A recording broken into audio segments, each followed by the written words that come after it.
यदि आपने यह वीडियो देखा तो 110% आप जो ज्योतिष के बारे में सोचते हैं ना, वह आपकी जो सोच है वह बदल जाएगी।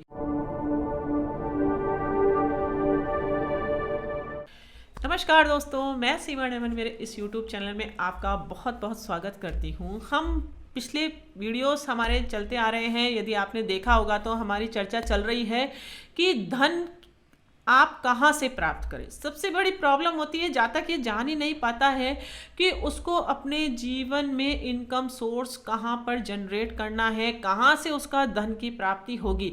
यदि वह अपने व्यापार में उस हाउस को कनेक्ट कर ले तो वह कभी भी इस समस्या का उसको सामना नहीं करना पड़ सकता है। इसलिए जो आपकी जन्म कुंडली होती है, जो हमारी जन्म पत्रिका होती है, उसमें जो हाउसेस 12 हाउसेस होते हैं, उन हाउसेस का first house, second house, third house, 12th house तक होते हैं।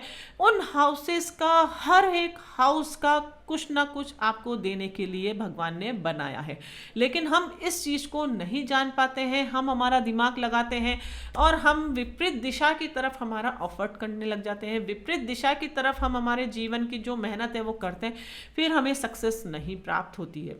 इसलिए यदि आपके जीवन में कोई भी समस्या हो तो आपको एक अच्छी ज्योतिष की सलाह ज़रूर लेना चाहिए। आप शादी करने जा रहे हैं या आपके जीवन में कोई भी XYZ प्रॉब्लम हो, स्वास्थ्य से, हेल्थ से रिगार्डिंग कुछ भी प्रॉब्लम हो, तो आप एक अच्छे ज्योतिष की सलाह यदि लेंगे तो वह आपको गाइडेंस कर सकता है, वह आपको बता सकता है कि आप अपनी लाइफ में ऐसा क्या करें। पिछले वीडियो में हमने 1 से 7 तक के जो हाउसेस थे उसके बारे में चर्चा करी थी। आपने अभी तक वह वीडियो नहीं देखा है तो ज़रूर देखिए। आज हम बात करेंगे कि यदि धन भाव का मालिक 8वें भाव में स्थित है। 8वां भाव सुनते ही सब जातक परेशान हो जाते हैं कि हमारे धन भाव का मालिक पीड़ित हो गया, लेकिन आपको बिल्कुल भी परेशान नहीं होना है। यदि आपने यह वीडियो देखा तो 110% आप जो ज्योतिष के बारे में सोचते हैं ना, वह आपकी जो सोच है वह बदल जाएगी। क्योंकि हर हाउस को यदि हम हमारी लाइफ में इंक्लूड कर ले, जैसा ईश्वर ने बोला है उसके अनुरूप, तो आपके लाइफ में ऑटोमेटिक सक्सेस प्राप्त होने लग जाती है। तो मैं आपको बहुत सिंपल तरीके से समझाऊंगी कि यदि धन भाव का मालिक 8वें भाव से कनेक्शन करता है तो आपको कहाँ एफर्ट करना है, कहाँ प्रयास करना है, ताकि आप अपने जीवन में कभी भी धन की कमी महसूस नहीं होने दें। क्योंकि हर जातक का यही सपना होता है कि वह अपनी लाइफ में बिलियनर बने, अरबपति बने, करोड़पति बने, लेकिन ईश्वर ने जो उसको भाग्य दिया है, जो उसके जीवन में कर्म दिए हैं, उसको वह कहाँ से जोड़े, वह सब कुछ हमारे ग्रहों की गणना के अनुसार संभव है। इसलिए आप ज्योतिष सीख रहे हैं तो ये वीडियो आपके लिए भी बहुत अधिक इंपॉर्टेंट है, तो इस वीडियो को बिल्कुल भी स्किप नहीं करें, एंड तक जरूर देखें। तो चलिए शुरू करते हैं वीडियो दोस्तों। धन भाव का स्वामी यानी कि सेकेंड हाउस का मालिक यदि 8वें में स्थित है, यहाँ पर हम देख सकते हैं शुक्र देवता बनते हैं। शुक्र देवता यदि यहाँ पर स्थित है तो आप कहाँ से धन की प्राप्ति कर सकते हैं। सबसे बड़ी चीज़ है आपके पैतृक संपत्ति मिलने के अच्छे योग बनते हैं। कई जातकों का प्रश्न होता है कि क्या हमारे जीवन में पैतृक संपत्ति हमें प्राप्त होगी।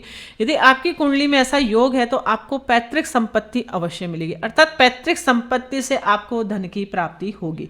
इसके अलावा आप अपने जीवन में हेरिटेज रहते हैं, उनसे आप रेंटल इनकम करके आप अपने जीवन में लाइफ में इनकम सोर्स जनरेट कर सकते हैं। कई जातकों के पास होते हैं तो वहां से आपको इनकम सोर्स प्राप्त होती है। इंश्योरेंस एजेंट आप बन सकते हैं। इंश्योरेंस से रिलेटेड जितने भी काम होते हैं एजेंसी में आप लगकर काम करेंगे तो वह आपके जीवन के लिए अच्छा रहेगा यदि आपकी कुंडली में यह योग बनता है।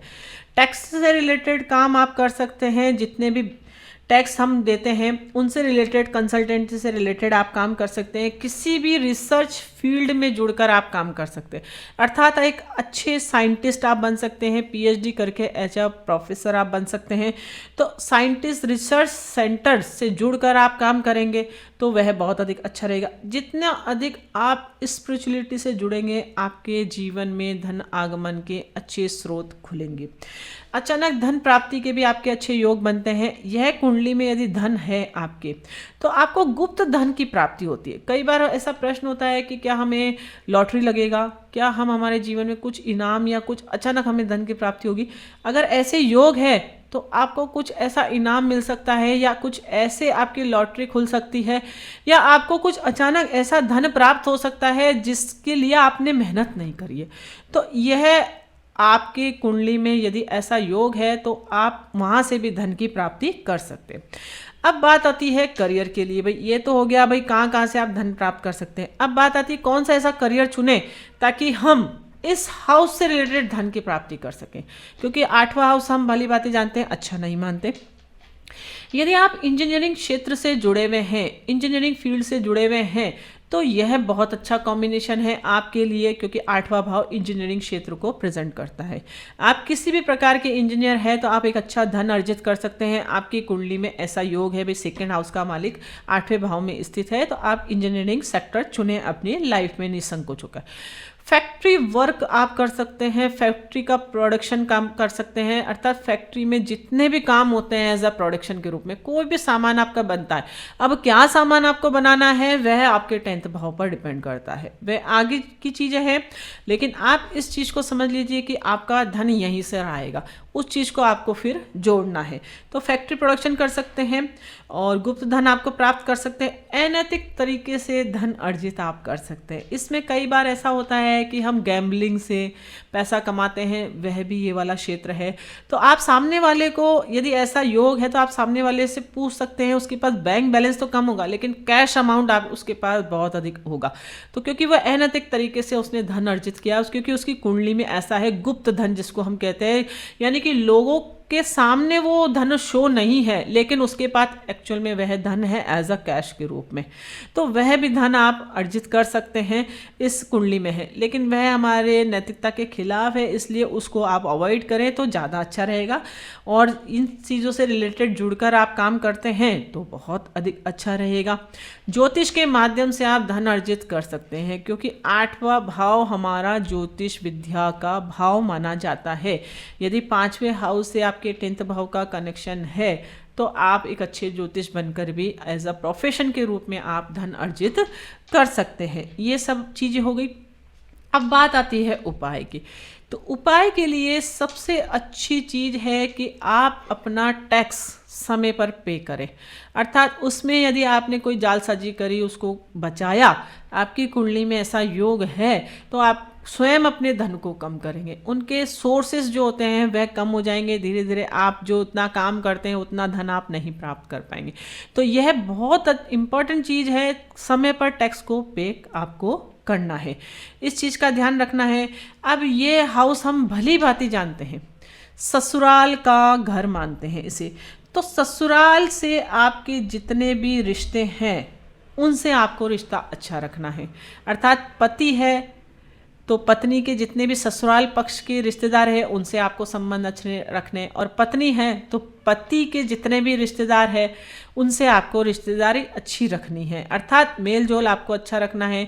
कोई आपके लिए भले घृणा का भाव रखता है लेकिन आपको नहीं रखना है। बार बार मैं इस चीज़ को मैं आपको इस चीज़ को बताती हूँ कि आपको अपनी तरफ से पहल नहीं करना है।